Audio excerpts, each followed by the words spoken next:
Good evening. Welcome to Skillman Live. Thank you all for coming and joining us virtually here today. My name is Wei, and I'm your temporary host for the show during the quarantine period. I swear I'll find a real host soon after the quarantine is over. Before I start, I'd like to wish everyone is doing well, staying safe, and most importantly, staying in high spirits during this worldwide crisis. It's incredible to experience how dramatically the world has changed in such a short period of time for all of us, all over the world, and therefore the need for solidarity has become more important than ever before. We are in this fight together, regardless of our nationality, race, and ethnicity. Today is our second show in the Connecting Music and People series. Last week, we were pleased to have violinist Todd Phillips and pianist Rachel True on the show. Today, I'm honored to bring two more fabulous musicians, educators, and influencers onto the show. Kara Winson is one of the most respected and acclaimed flutists performing today, a Grammy-nominated artist. She has performed worldwide with major orchestras, named festivals, and has collaborated as a chamber musician with star ensembles and soloists. Her virtuosity, deeply heartfelt musicality, and ebullient charisma have combined to make her that rare musician, a successful solo flutist. For 5 decades, Carol is currently a professor at the Juilliard School and Stony Brook University. Our next guest, Brian Wagorn, a Canadian pianist and vocal coach, serves as assistant conductor at the Metropolitan Opera and regularly performs throughout North America, Europe, and Asia as soloist, chamber musician, and recital accompanist to the world's leading singers and instrumentalists. Mr. Wagorn holds degrees in piano performance from the Royal Conservatory of Music in Canada, the University of Ottawa, the Mannes College of Music, and a Doctor of Musical Arts degree from the Manhattan School of Music. Mr. Wagorn currently serves on the faculty of Mannes College of Music. And without further ado, I'd like to bring our guest artist to the show remotely. Hello, Carol and Brian. Without further ado, Brian, can you hear us? Our guest to the show. Welcome to the show. Hello, Carol and Brian. Thank you. Hi, thank you. Brian, can you hear us? Yes. Thanks for having us. No problem. It's a pleasure. So I can hear a little noise going on, Brian, on your side. What's going on? Talk to us. Well, those are the cheers for the hospital workers. So at 7 o'clock every day, we've been having people going to their balconies or out their windows and banging pots and pans and cheering just for everyone that's working so hard to keep everybody safe and well and healthy. So it's really beautiful. So you are in the heart of New York City, I assume? Yeah, 72nd Street. 72nd Street. Wow. Right in the middle of it. So staying in, of course, but And Kara, where are you now? Right now, I'm in Jaffrey, New Hampshire, in southern New Hampshire near the Massachusetts border. And this is an extraordinary gift from my oldest sister and the whole family. It's their wonderful bungalow where they love to come to recreate in the warm weather. Usually there were snow flurries this morning. And I wanted to be close to my family up here in the more northern area, so it's been a real gift. My son and I are here, yes. Well, that's great. Well, I'm very happy to hear both of you guys are safe. thank you. Well, Kara, you want to talk about your 50th golden anniversary? First of all, congratulations. It's 5 decades. Thank you. It's so much to reflect on, having played professionally. It all started at the Aspen Music Festival when I was playing principal flute in the Aspen Chamber Symphony. And when I look back on 50 years, of course, it goes by quite quickly because I've been busy. But I also, what I've experienced along the way is irreplaceable. I wouldn't trade it for anything. It's been a remarkable journey of meeting extraordinarily inspirational people in the field and being fed constantly. And now to be at this point as a teacher and mentor, and the way it's feeding me, especially now to have this kind of remote contact with my students, is something I embrace and love every minute of it. Yes, it's been fascinating right now. Yeah. That's great, Carol. If you have to point out a couple of highlights of your career, of your 50 years career, what would you say?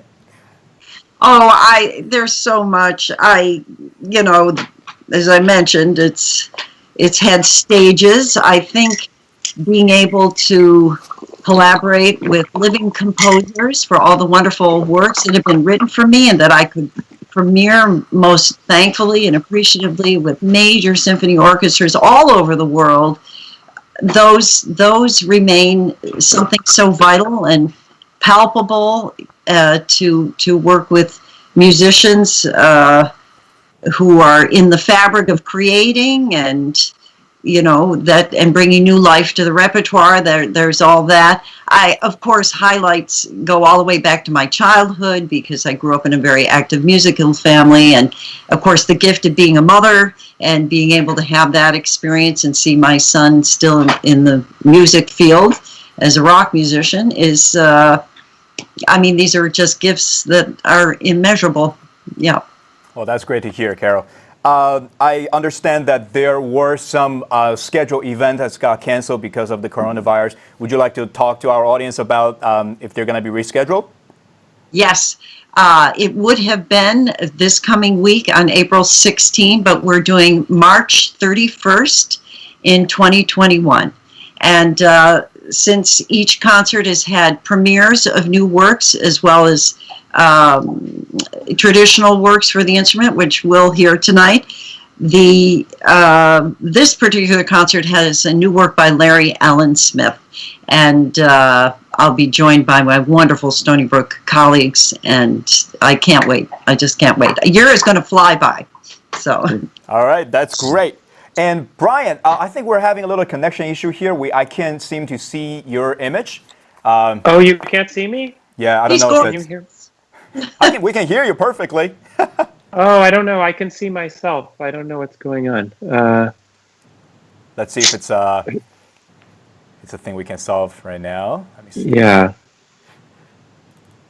Should I try to do anything different? Or I can see my video going, but... Oh, there you go. I can see you now. That's perfect. Good, right? That's great. Okay. I didn't change anything, so I don't know what happened. Well, welcome back to the show. Thank you so much. Thank you. So, Brian, from my earlier introduction, that I understand that you're assistant conductor at the Met Opera. Also, you're now a faculty at Mannes College of Music. Congratulations.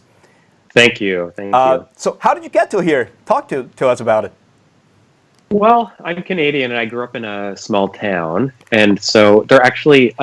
I'm sort of the opposite of Carol in a way, because I know Carol had the musical family, but for me it was I was like the black sheep. And so I liked practicing piano, and of course I had access to lessons, but I listened to a lot of recordings, and I just kind of did my own thing, and my parents respected that, and they let me do that and supported me, but it definitely wasn't pushed, and it wasn't something that there were many people around me that were doing. So I was self-motivated and worked hard, and I knew that I wanted to come to New York because I loved the city, and I knew there were lots of great schools. So I came to Mannes to do my master's, and I met Carol right away in my first year, and we ended up playing together a lot. But definitely the work at the Met, working with singers was something I always really loved. And even in high school, we had a choir, and I played for the choir, and I sang in the choir, and that sort of thing. So that was my first contact with singers, and it was always sort of just something I loved, and just sort of a hobby that was separate from, the solo piano performance and studies and things like that. But by the time the Met opportunity came, which was through the Young Artist program first, because they were looking to fill a spot as a coach. So I auditioned for that, got accepted, joined, and now this is going into 10 years already at the Met.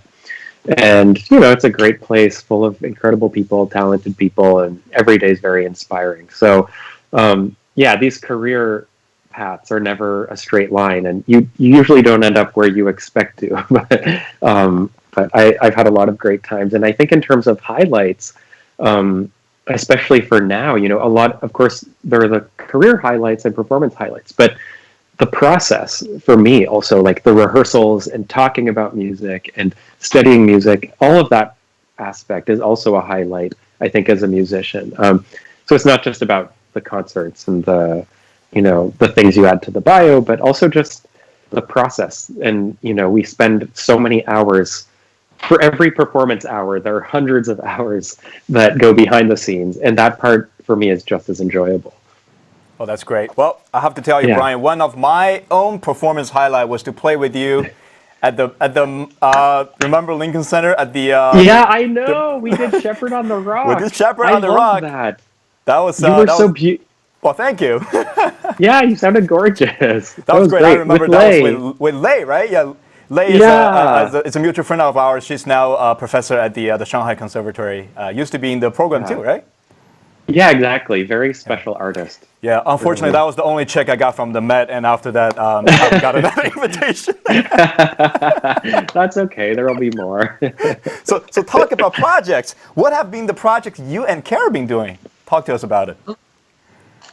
Yes, well, I embarked on coming out with a series of books that are published by Lauren Kaiser Music, and I wanted to sort of follow in the footsteps of one of my great mentors, Marcel Moïse, who was you could say he was maybe the last of the great lineage of French wind players. And so all these publications, I wanted to enhance the musical experience that comes with etude books, studies. I even, with Brian's immense input and help, was able to reduce 9 voices in the orchestra to 1 extra one as a second flute in the 2 Mozart concertos, the G major and the D major flute concerti. So now my students they find it invaluable. It's an experience to be able to play all the time with another flute player, and in the absence of a collaborative pianist. Teachers are finding it very, very useful, and it's been wonderful. There's more and more that I would love to do. More and more that I'd love to do. Yeah. Mm-hmm. Awesome. And Brian, what's your experience during this project you guys been working on together? Those were so much fun. We really had a great time doing those. But also the concert. And in terms of our performance highlights, for me, definitely the Naumburg concert at Carnegie was so special. A few years ago, we did Bach, we did Poulenc, we did such a mix of things. That was great. And we just, of course, had the concert at Merkin, which was even just about a month ago, which seems like the world was a completely different place even then. Yes. Yeah.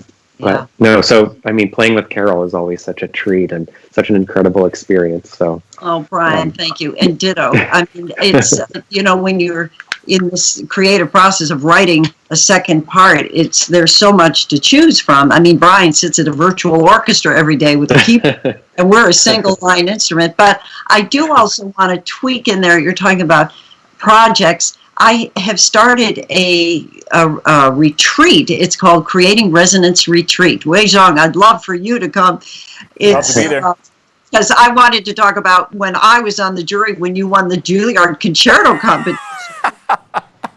we could go there. I mean, that was thrilling.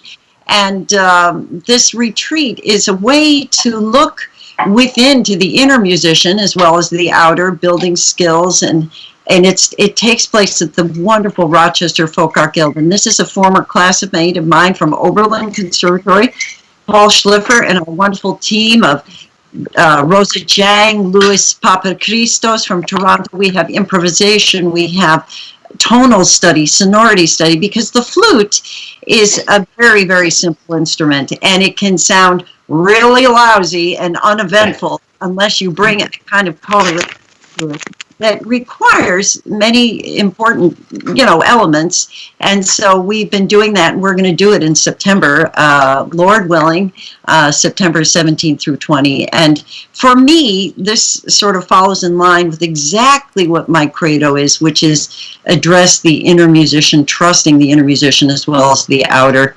So the flute happens to be the venue, but we do all kinds of wonderful things.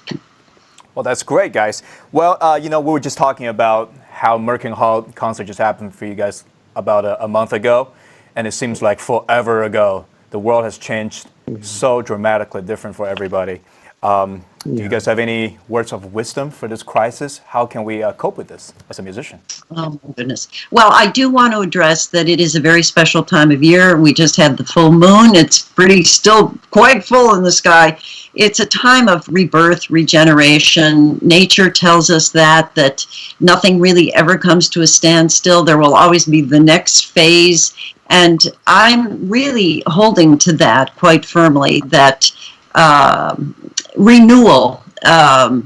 That this time is a very, very special time to go within, much like a butterfly that has to go into its cocoon, right, to prepare for the rebirthing. And it sounds very metaphysical and somewhat cliche, but it's really, really true that we have to believe that. And every creative artist needs to have that time.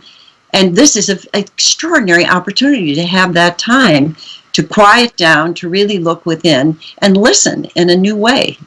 And we don't know what the outcome is going to be, but we just have to trust that that's basically what nature shows us. Yeah. I agree. And I think for me, also trying to remember that people that came before us, our grandparents, our great-grandparents, went through huge, huge challenges. And for us, I mean, the big challenge and what we can do is to stay in and to not spread the disease. But that's actually quite, relatively easy compared with some things that, our ancestors went through. And also composers, Ravel during the First World War, he was driving an ambulance. Lots of these composers really had to get out there and get involved with the war efforts. So, of course, we have a lot of difficulties and there are lots of people suffering. But I try to remember that in some ways it's less challenging than other things that other humans have survived and overcome. Well, guys, that's great things you can share with the audiences. And I know, Carol, that you have some really brilliant friends who does great job on social medias and who have given us some really good points to help audiences out there on how to start their social medias. Is there anything you can tell us about? Well, I did a poll with all my students, young and old. My wonderful Sua Jion and her two older brothers today, and her mother, as a sort of microcosm of thoughts about social media, the pros and the cons. And really, the pros are weighing out, especially in a time like this. Morgan Papas is a professional social media expert. She also was with the Flute Center of New York, and she sent me a brilliant list of ways in which you can approach this, that it's a virtual stage. It's a way to exercise creativity and put it out there. And for those who are very critical of their product, you just have to trust, again, something and put your best work there, but also this way of connecting. That the connection factor is paramount right now. And look at us. I mean, it's somewhat surreal, but I feel very close to you in a kind of abstract way. And I feel, it's palpable that way, that I can, communicate with you. And thank God we have that. I mean, what a gift. Imagine, I mean, you talk about the first responders, which are extraordinary. I mean, the satellites, who's manning all those satellites? And that's going on right now for us to have this instantaneous. And yes, I forgive the sound and the qualities when you're doing it immediately remotely, but I think in the long haul, it is a gestalt, a service that we can avail ourselves to, and we're doing it right now. So, and thank you to all the listeners. Oh my goodness. Yeah, thank you. Yeah. Oh, and by the way, for the audiences out there, this is a live show. So if you have any questions or comments you'd like us to know, feel free to comment below, and we'll ask the guests to speak about it and answer your questions. So Brian, what do you think the future of a music industry is after this? Do you think it's going to be a huge different compared to how it has been, for many, many years, 2 months ago? Yeah. Oh, it's so hard to say. I think this time's definitely making us all reflect on what's important in life and what's important in our art. Hopefully, in the short term at least, all the social media activity and the institutions that are, giving out free subscriptions to their virtual concert halls, or like, for example, the Meta is doing that. They're streaming their performances online for free. Hopefully that will build up a need and a desire for the people watching to actually come out when it's safe and when it's possible to come out and hear live performances again. Hopefully that will just sort of build the audience, you know. But it's so hard to say what's going to happen in the long run. I mean, will we be able to fly around the world all the time like we've been doing, or is that going to become more limited, even, you know, in the medium term or long term? So it's hard to say, but I think that this time is definitely making us all reflect on what's most important to us. And I think it'll just make us stronger as people and stronger as musicians and give us more to communicate. And in the end, you know, of course, it's beautiful to be able to collaborate virtually, but there's nothing that replaces the power and the beauty that happens when you're combining your sound with someone else's sound, or the sound of 50 people in an orchestra, and sharing that live with a group of humans that are processing that sound and also giving back through the acoustic that they create. So I think that's irreplaceable as an experience. But yeah, we'll see. I feel like we're still so early in all of this. I mean, who knows what's going to happen? I'm trying to take it day by day, right, in a sense. But I don't know what you think, Carol. I ditto absolutely everything that you're saying. I think I'm already envisioning what that's going to be like to have that first concert together. You know, I'm grieving along with all the directors of the summer music festivals that are having to cancel left and right. I just, you know, my heart goes out to them. We will all miss being together, but if we just can take enough deep breaths and trust that this too shall pass. Yeah. And everything that we've built, all the quality, all the hard work. You mentioned the thousands of hours behind every single note. That's ringing out there somehow, and we'll make it ring again. Yeah. Well, to all the audiences out there, you know, as we said, since we cannot give you a live performance today, we're going to play you some recorded performance from the Merkin Hall concert that you guys had last month, correct? And also, we'll also be adding some recordings that I had the honor to engineer for Carol and Brian back in my studio. This is about 2 or 3 years ago. Some wonderful music out there. And also, I believe the Romania and Amanda Meyer are also published, correct? The sheet music. And Daniel is with us tonight, I believe, who was the one that arranged these Romanian folk songs that are just fantastic. Because my first trip, when it was behind the Iron Curtain, I was absolutely floored by the panpipe playing in Romania, and it's such a high virtuoso instrument. And Amanda Meyer, who was the first woman to graduate from the Stockholm Conservatory, she was a remarkable person. And basically, that piece is a Sleeping Beauty piece. It wasn't heard for some 100 years. It's originally for violin. So, yeah. So this is the website that you can get Carol's sheet music from. yeah, that's wonderful. Thank you. Well, thank you so much, guys, for being on the show to do this interview. Such a pleasure. Thank you. We're going to do a trio, just so you know. You, me, and Weijong. Let's do it. It'll be my pleasure. Hopefully this gets over soon so we can all go back to our normal life. Thank you so much. For the audiences out there, we're going to take a quick break and we'll come back to you with the recorded concerts. Thank you. Thank you, everybody. Thank you. Thank you. Virtual kisses.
This was actually Brian's idea. You'll know what we're going to do here. Just a little send-off to give you, blow you a kiss, and for hopes and dreams and daring to believe.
Watching.